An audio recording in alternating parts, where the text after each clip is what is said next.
नमस्कार दोस्तों, स्वागत है आपका हठ योग में। आज ये जो वीडियो है वो है ईश्वर और सृष्टि यानी कि प्रकृति। तो ईश्वर और सृष्टि प्रकृति क्या है, ये बहुत ही बड़ा रहस्यमय है और ये जब तक एक साधक जानेगा नहीं तब तक वह आत्म साक्षात्कार या ब्रह्म ज्ञान और एक शुद्ध साधक नहीं बन सकता। तो चलिए शुरू करते हैं। परमात्मा जगत का सृजन करता है तो कैसे करता है, इस प्रसंग में यहाँ प्रश्न भी महत्वपूर्ण है जिस पर विचार करना अत्यंत आवश्यक है। विज्ञान यानी कि साइंस मानता है कि कुछ ऐसा भी सृजन है जब करने वाला कुछ भी नहीं करता, केवल उसकी उपस्थिति मात्र से सृजन हो जाता है। ध्यान से सुनिए, ध्यान से समझिए, ठीक है। विज्ञान उसे कैटेलिटिक एजेंट कहता है। क्या कहता है? कैटेलिटिक। उसके बिना घटना नहीं घटती, उसकी उपस्थिति से ही घटना घट जाती है। यानी कि यहाँ पर वहाँ कुछ नहीं कर रहा है, पर उसकी उपस्थिति से वहाँ सब कुछ हो रहा है। यानी कि सृष्टि की उत्पत्ति हो रही है, वह स्वयं कुछ नहीं करता।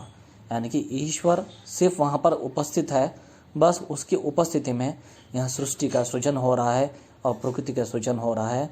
वहाँ सत्वगुण, रजोगुण, तमोगुण की साम्य अवस्था को भंग होकर सृष्टि उत्पन्न हो रही है।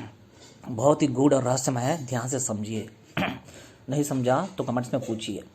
जैसे अगर हाइड्रोजन और ऑक्सीजन को हम आपस में मिलाएं तो पानी नहीं बनेगा, ठीक है।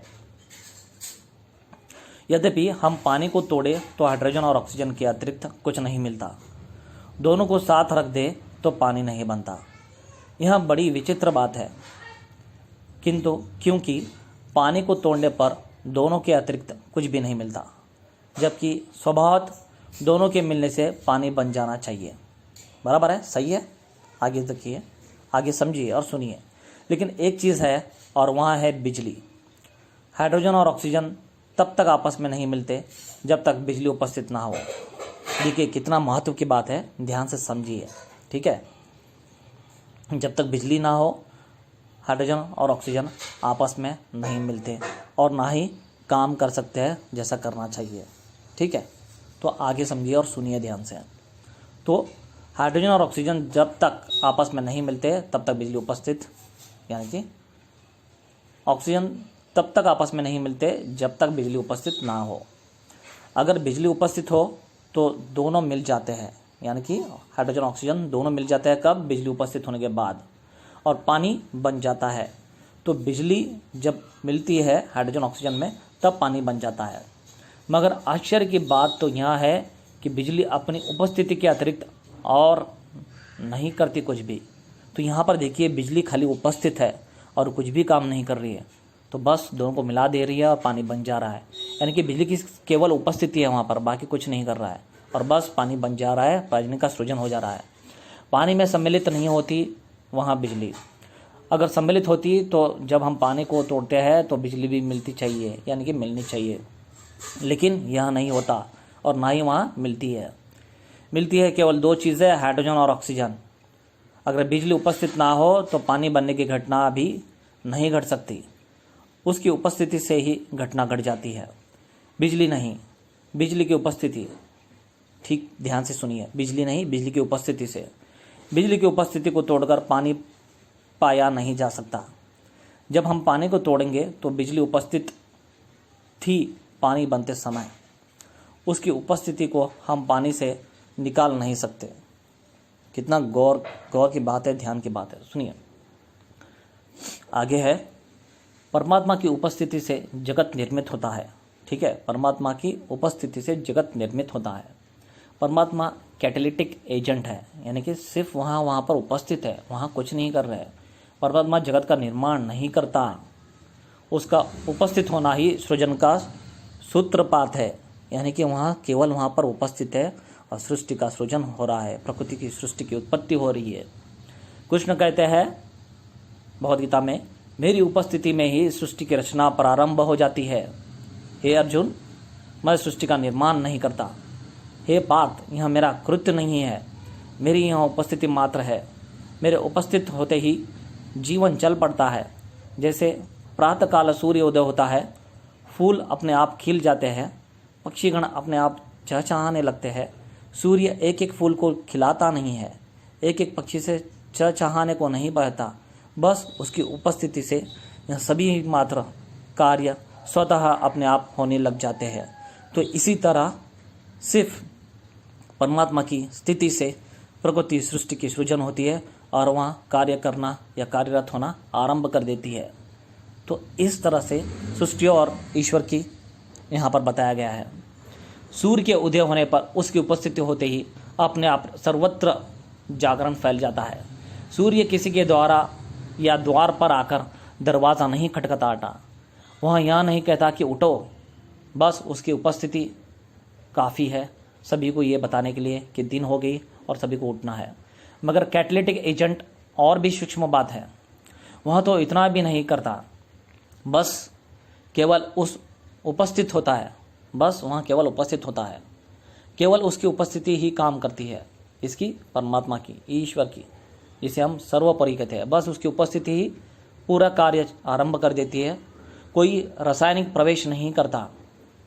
इसलिए जो निर्माण हुआ है अगर हम उसे तोड़े तो उसकी उपस्थिति में हमें, ठीक है, ध्यान से सुनिए, यहाँ पर कोई रासायनिक प्रवेश नहीं करता, यानी कि कोई रासायनिक वहाँ पर प्रवेश नहीं करता, केवल परमात्मा वहाँ पर उपस्थित है, बस और कुछ नहीं। सृष्टि अपने आप आरंभ हो जाती है सत्वगुण, तमोगुण, रजोगुण को, साम्य अवस्था को भंग करके, वो भी स्वतः होता है परमात्मा की उपस्थिति में। तो हम कभी ना खोज पाएंगे, ठीक है।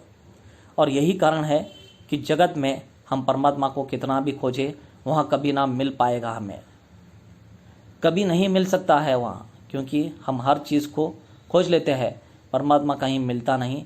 और अगर यहाँ उसका सृजन है तो कहीं ना कहीं उसकी सृष्टि में उसको मिलना ही चाहिए।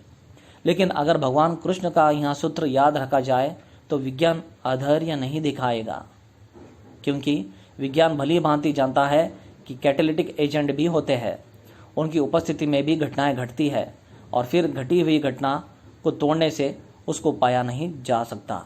ध्यान से समझिए इसे। तो क्रिएटर की तरह नहीं, सृष्टा की तरह नहीं, उपस्थिति मात्र काम करती हो, ऐसे कैटालिटिक एजेंट की भांति परमात्मा काम करता है। जिस दिन वैज्ञानिक इस रहस्य को समझ जाएंगे उसी दिन परमात्मा की झलक उन्हें मिलनी शुरू हो जाएगी। तो यहाँ पर देखिए परमात्मा की झलक कहाँ से कैसे मिलेगी, इस साइंस को, इस वैज्ञानिक को या विज्ञान को यहाँ पर स्पष्ट रूप से बताया गया है, जो भगवद गीता में भी बताया गया है। केवल उपस्थिति मात्र से सृष्टि का सृजन और आरंभ और कार्य शुरू हो जाता है और कार्यरत रहता है हमेशा हमेशा के लिए। अब आगे ध्यान से समझिए। अब यहाँ प्रसंग यहाँ समाप्त होता है और प्रणवगिरी का प्रसंग पुनः शुरू होता है। यानी कि यहाँ पर वो साधक ने दूसरे साधक को बताया था ये पूरा गहन विज्ञान, अभी आगे और कुछ बता रहे हैं। जैसे कि बतलाया जा चुका है, प्रणवगिरी एक योग विभूति थे, इसमें संदेह नहीं। पूरे 3 महीने उनके सानिध्य में दूसरे साधक रहे और इन 3 महीनों में उन्होंने आध्यात्मिक लाभ दिया उस साधक को जो अभी ये बात कह रहे हैं। भारतीय संस्कृति और साधना की अति उत्तम मूल्यवान संपत्ति समझी जाएगी वहाँ, ऐसा इसमें बताया गया है। तो ये जो बताया गया है पूरा विज्ञान, पूरा साइंस, तो एक साधक ने दूसरे साधक को बताया था। तो वो साधक ने यहाँ पर बताया कि आगे कुछ इस तरह से हुआ कि प्रणवगिरी बाबा ने क्या क्या बोला, क्योंकि इससे पहले की वीडियो में मैंने आपको बताया था कि प्रणवगिरी बाबा ने विज्ञान काल और समय काल के बारे में क्या बताया था।